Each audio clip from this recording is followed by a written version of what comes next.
Ya, Bismillahirrahmanirrahim. Assalamualaikum warahmatullahi wabarakatuh. Kita ketemu lagi ya. Tidak terasa kita akan menjelang tes UTBK lagi nih tahun ini. Jadi kita akan siap-siap bersama. Tapi kali ini saya akan mulai yang menarik dari soal subtes tahun lalu yaitu ada di LBI. Jadi ini LBI yang kesannya eh, kayak IPA terpadu. Tapi sebetulnya tidak. Kita tetap bisa jawab kok berdasarkan teks. Ayo kita ulik ya. Ada.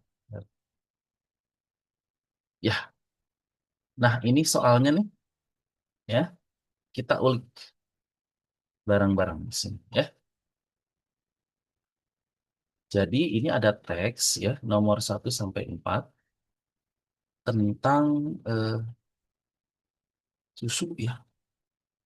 Kita akan analisis gimana sih bisa jawab soal ini meskipun bukan anak IPA tapi tetap bisa jawab. Kita akan menjawab dengan cara melihat teks dan juga menggunakan nalar kita ya. Jadi anggap aja ini jadi kayak penalaran umum gitu ya. Kita cek. Ini nomor 1. Jadi kalau ada soal teks seperti ini, kita ke pertanyaan dulu, ya, baru lari ke teks biar waktunya nggak habis baca dulu teksnya. Oke, nomor 1, simbol salah satu mineral yang terkandung dalam susu sesuai dengan bacaan di atas. Oke, kita nih nggak tahu nih simbolnya, ini kayak pengetahuan umum, tapi kita cek simbol itu ada di paragraf kedua nih. Di paragraf kedua yuk ada kalsium di sini. Nah ini nih, ya. Nah, kalsium, fosfor, natrium, besi, tembaga, dan seng. Di pilihan jawaban, ya, pilihan jawaban itu tentu tidak akan menyediakan jawaban yang polos gitu kita menjawabnya, gitu ya. Nah, jadi pasti akan berupa jebakan-jebakan. Kita akan cek di sini. Jadi sekilas memang kayak harus tahu eh, apa simbol atau lambang unsurnya. Tapi kalau kita lihat nih, misalkan AF, di sini ada fosfor. F, fosfor, terus natrium N, terus besi Be, coba perhatikan ya. Terus tembaga Cu, seng Se. Perhatikan dari 5 pilihan ini kalsium tidak dimasukkan ya di sini. Kalsium. Jadi kalau kalsium kayaknya pilihan jawabannya kalau ada K atau Ca. Nah, gitu ya. Yang betulnya Ca kalau yang tahu ya. Nah, tapi ini kalsiumnya sudah tidak dimasukkan ke pilihan jawaban. Jadi fosfor, natrium, besi, tembaga, seng. Lihat polanya nih. Fosfor di sini F diasosiasikan asosiasikannya. Natrium N, besi B besi Be, tembaga Cu, seng Se.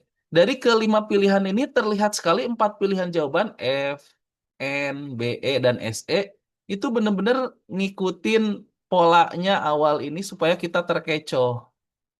Tuh, besi Be gitu ya. Terus seng Se gitu. Satu-satunya pilihan jawaban yang tidak mengecoh gitu ya. Yang di sininya apa namanya berlainan, tembaga di sininya Cu gitu ya. Jadi D jawabannya. Tuh gitu ya. Dan memang betul kalau tembaga itu lambang unsurnya adalah Cu karena cuprum ya, tembaga. Kalau mau nipu harusnya di sininya Te gitu. Karena tembaga atau Tb atau apalah gitu ya. Ternyata yang di sini mengecoh kelihatan banget nih A, B, C dan E pilihan yang mengecoh. Satu-satunya yang ditulis tidak mengecoh adalah tembaga. C. Oke. Terus nomor 2 nih. Menurut bacaan senyawa karbohidrat yang terdapat dalam susu sapi murni. Nah, kandungan susu sapi murni juga ada di teks yang paragraf 2.